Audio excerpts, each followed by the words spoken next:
ሰላም ጤና ይስጥልን። የተወደዳችሁና የተከበራችሁ የቻናላችን ተከታታዮች የነሐሴ 14 2018 ዕለታዊ ወቅታዊ ማህበራዊና ኢኮኖሚያዊ ትኩስ መረጃዎችን ይዘንላችሁ ቀርበናል። በቅድሚያም ዋና ዋናዎቹን በማስቀደም እንጀምራለን። ከ5000 በላይ ኢትዮጵያኖችን በተመለከተ አስደንጋጭ ዜና ተሰምቷል። በዚህም አገሪቱን ለቀው እንዲወጡ ቁርጥ መመሪያ ወጥቶባቸዋል። ከምን ጋር ተያይዞ ነው በዝርዝር እናደርሳለን። በሌላው መረጃችን ከገንዘብ ጋር በተያያዘ የብር መዳከም ተከስቷል። በዚህም የኢትዮጵያ ብሔራዊ ባንክ ውሳኔ አስተላልፏል። የውሳኔውን ሙሉ ዝርዝር ወደ እናንተ እናደርሳለን። እንዲሁም ከመንግስት ትምህርት ቤቶች ጋር በተያያዘ አዲስ መረጃ ተሰምቷል። ይህንንም ወደ እናንተ እናደርሳለን። በሌላው መረጃችን ለግብር ከፋዮች በሙሉ መልካም ዜና ተሰምቷል። ይህንና መሰል መረጃዎችን ወደ እናንተ እናደርሳለን። ቪዲዮን ላይክ፣ ቻናሉን ሰብስክራይብ እያደረጋችሁ እስከ መጨረሻው ድረስ ተከታተሉ። በቅድሚያም ከግብር ከፋዮች ጋር በተያያዘ መልካም ዜና ተሰማ።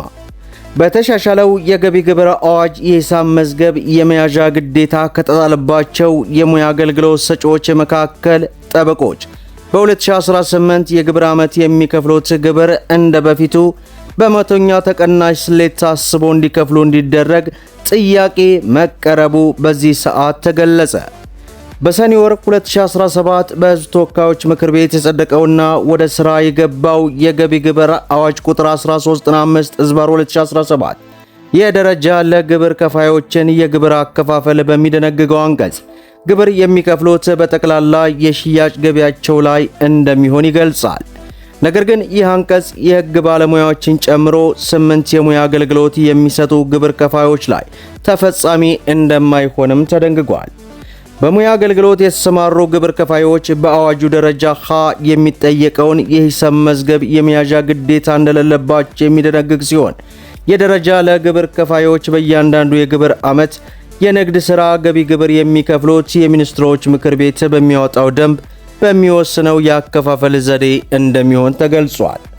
የፌዴራል ጠበቆች ማኅበራት ፕሬዝዳንት አቶ ተስፋዬ ጠበቆችን ጨምሮ ሌሎች የሙያ አገልግሎት የሚሰጡ ግብር ከፋዮች የሂሳብ መዝገብ እንዲይዙ የወጪ አያያዝን በሚመለከት ደግሞ መመሪያ እንደሚወጣ በአዋጁ ቢደነገግም መመሪያው እንዳልወጣ ለሪፖርተር ገልጸዋል። በዚህም በገቢ ግብር አዋጅ ጠበቆች ከደረጃ ለግብር ከፋይነት ውጭ የተደረገ የሂሳብ መዝገብ እንዲያይዙ የሚጠበቅበት አሰራር በመርህ ደረጃ ተገቢ እንዳልሆነ በሕግ ሊታረም የሚገባ ጉዳይ እንደሆነና ከመንግስት አካላት ጋር እየተነጋገረ መሆኑን ያካትታል። የማህበሩ የሥራ አስፈጻሚ ኮሚቴ አባል ጠበቃ ነብዩ የግብር አከፋፈሉን በሚመለከት በደብዳቤ ከመጠየቅ ባለፈ የፖሊሲ ጥናት በማካሄድ የፖሊሲ ግብዓት ሰነድ በማዘጋጀት ለሚመለከታቸው አካላት መቅረቡንም ገልጸዋል። ሚያዝያ 30 ቀን 2018 ለገንዘብ ሚኒስትር ዴታና በተመሳሳይ ግንቦት 19 ቀን 2018 ለአዲስ አበባ ከተማ ገቢዎች ቢሮ ኃላፊ በማቅረብ ጊዜያዊ አሰራር ድጋፍ እንዲደረግ ማህበሩም ጠይቋል። የጸደቀው የወጪ አያያዝ መመሪያ በሌለበት ወጪና ገቢን የሚያሳይ የሂሳብ መዝገብ ካላቀረብክ ትቀጣለህ በማለት እርስ በርሱ የሚጋጭ ነው ብለው ከገንዘብ ሚኒስቴርና ከአዲስ አበባ ከተማ ቢሮ ገቢዎች ቢሮ ጋር ተደጋጋሚ ውይይት መደረጉን፣ ችግሩ አለመፈታቱ በጠበቆች ላይ ከፍተኛ ቅሬታና ጫና እየፈጠረ መሆኑን ሪፖርተር በዚህ ሰዓት አስነብቦናል። በሌላው መረጃችን ከ5000 በላይ ኢትዮጵያን አገሪቱን ለቀው እንዲወጡ ታዘዘ።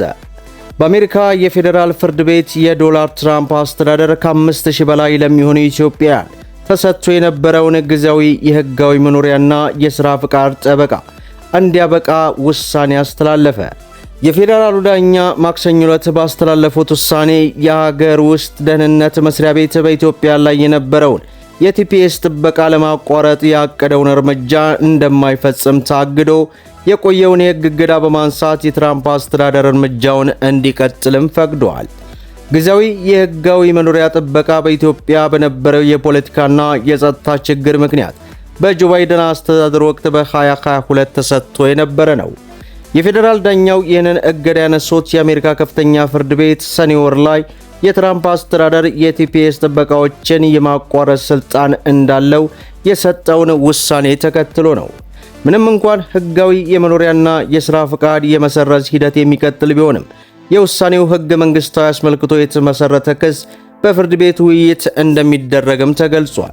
ውሳኔውን ተከትሎ በአሜሪካ የሚኖሩ በሺዎች የሚቆጠሩ ኢትዮጵያና ቤተሰቦቻቸው አዲስ የህግና መኖሪያ ስጋት ውስጥ ወድቀዋል ማባሉ በዚህ ሰዓት ተሰምቷል። በሌላው መረጃችን ከመንግስት ትምህርት ቤቶች ጋር በተያያዘ አዲስ መረጃ ተሰማ። ላለፉት 7 ዓመታት በአዲስ አበባና በሸገር ከተማ በሚገኙ የመንግስት ትምህርት ቤቶች ከቅድመ መደበኛ እስከ 8ኛ ክፍል ላሉ ተማሪዎች ሲቀርብ የነበረውን የትምህርት ቤት ምዝገባ ወደ ሁለተኛ ደረጃ ትምህርት ቤት ለማስፋት ማቀድ መያዙን የአዲስ አበባ ከተማ አስተዳደር ምዝገባ ኤጀንሲ ገለጸ። በአንደኛ ደረጃ ትምህርት ቤቶች ብቻ ይቀርብ የነበረው ምዝገባ ፕሮግራም ወደ ሁለተኛ ደረጃ ትምህርት ተቋማት ለማስፋፋት እቅድ መያዙንም ገልጿል። የአዲስ አበባ ከተማ ምዝገባ ኤጀንሲ ምክትል ዋና ዳይሬክተር ወይዘሮ ስንታየው እንደገለጹት የሁለተኛ ደረጃ ላይ ያሉ ተማሪዎች በምዝገባ ፕሮግራሙ መሳተፍ እንደሚፈልጉ አሳውቀው በአሁኑ ወቅት በአንደኛ ደረጃ ትምህርት ቤቶች አካባቢ በሚገኙ ሁለተኛ ደረጃ ትምህርት ቤቶች በምግብ እጥረት የሚቸገሩ ተማሪዎች እየተለዩ በአቅራቢያቸው በሚገኙ አንደኛ ደረጃ ትምህርት ቤቶች በመሄድ እንዲመዘገቡ እየተደረገ መሆኑን ተናግረዋል። መንግስት በአንደኛ ደረጃ ትምህርት ቤቶች ትልቅ በጀት በመመደብ ሰፊ ሥራ እያከናወነ መሆኑን ያስረዱት ምክትል ዋና ዳይሬክተሯ በሌላ በኩል ደግሞ የ2019 የትምህርት ዘመን በአዲስ አበባና በሸገር ከተማ በሚገኙ የመንግስት ትምህርት ቤቶች ለሚማሩ ከ993 ሺህ በላይ ተማሪዎች የመዝገባና የትምህርት ቁሳቁስ ለማቅረብ ዝግጅት መጠናቀቁንም አክለው ገልጸዋል። ከትምህርት ቤት ምዝገባ ባሻገር በአዲስ አበባ 30 የማህበራት አቀፍ መዝገቢያ ማዕከላት እንዳሉ የተናገሩት ምክትል ዋና ዳይሬክተሯ ከ41 ሺህ በላይ ዜጎች በቀን አንድ ጊዜ ይመገባሉም ብለዋል። በሌላው መረጃችን ከኢትዮጵያ ብር ጋር በተያያዘ አነጋጋሪ መረጃ ወጥቷል። የኢትዮጵያ ብር ከአሜሪካ ዶላር አንጻር የመመንዘር አቅሙ በታሪክ ዝቅተኛ ደረጃ ላይ መድረሱንና አገሪቱ ያጋጠማትን የውጭ ምንዛሬ እጥረት ለማረጋጋት የኢትዮጵያ ብሔራዊ ባንክ 2.2 ቢሊዮን ዶላር ወጪ በማድረግ ውሳኔ ማስተላለፉ በዚህ ሰዓት ተገለጸ። ብሉምበርግ የዜና ምንጭ ባወጣው ዘገባ መሰረት የሀገሪቱን የውጭ ምንዛሬ ገበያ ለማረጋጋትና የብርን እሴት ለመደገፍ ብሔራዊ ባንክ ከፍተኛ መጠን ያለው የዶላር ክምችት ስራ ላይ የዋለ ቢሆንም የብር የመግዛት አቅም ግን ታሪካዊ ዝቅተኛ ደረጃ ላይ ደርሷልም ብለዋል።